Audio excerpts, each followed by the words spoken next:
ಚಿತ್ರವನ್ನೊಮ್ಮೆ ಸೂಕ್ಷ್ಮವಾಗಿ ನೋಡಿ. ಅಲ್ಲಿರುವುದು ಒಬ್ಬ ವ್ಯಕ್ತಿಯ ಚಿತ್ರದಂತೆ ಕಂಡರೂ ಕೂಡ ಆ ಚಿತ್ರದಲ್ಲಿ ಮುಖವಿಲ್ಲ.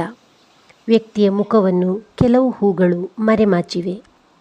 ನಮ್ಮ ಜೀವನದಲ್ಲೂ ಕೆಲವೊಮ್ಮೆ ಹೀಗಾಗುವುದುಂಟು. ನಾವಾಗಿಯೇ ನಮ್ಮ ನೈಜ ಮುಖವನ್ನು ಮರೆಮಾಚಿ ಯಾವುದೋ ಮುಖವಾಡವನ್ನು ಹಾಕಿಕೊಂಡು ನಡೆಯುವುದುಂಟು.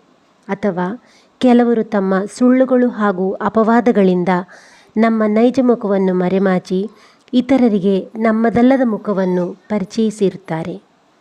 ನಾವಾಗಿ ಹಾಕಿಕೊಂಡ ಮುಖವಾಡವಾಗಲಿ ಇತರರು ನಮಗೆ ತೊಡಿಸಿದ ಮುಖವಾಡವಾಗಲಿ ಯಾವುದೂ ಕೂಡ ಶಾಶ್ವತವಲ್ಲ.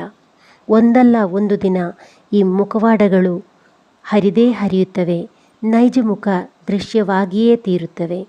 ಆದ ಕಾರಣ ಮುಖವಾಡಗಳನ್ನು ಹಾಕಿ ನಾವು ಕೊಂಡೆವೆಂದು ಭ್ರಮಿಸುವುದಾಗಲಿ ಮುಖವಾಡಗಳಲ್ಲಿ ಮರೆಯಾಗಿದ್ದೆವೆಂದು ಬೇಸರಿಸುವುದಾಗಲಿ ಮಾಡಿಕೊಳ್ಳಬಾರದು.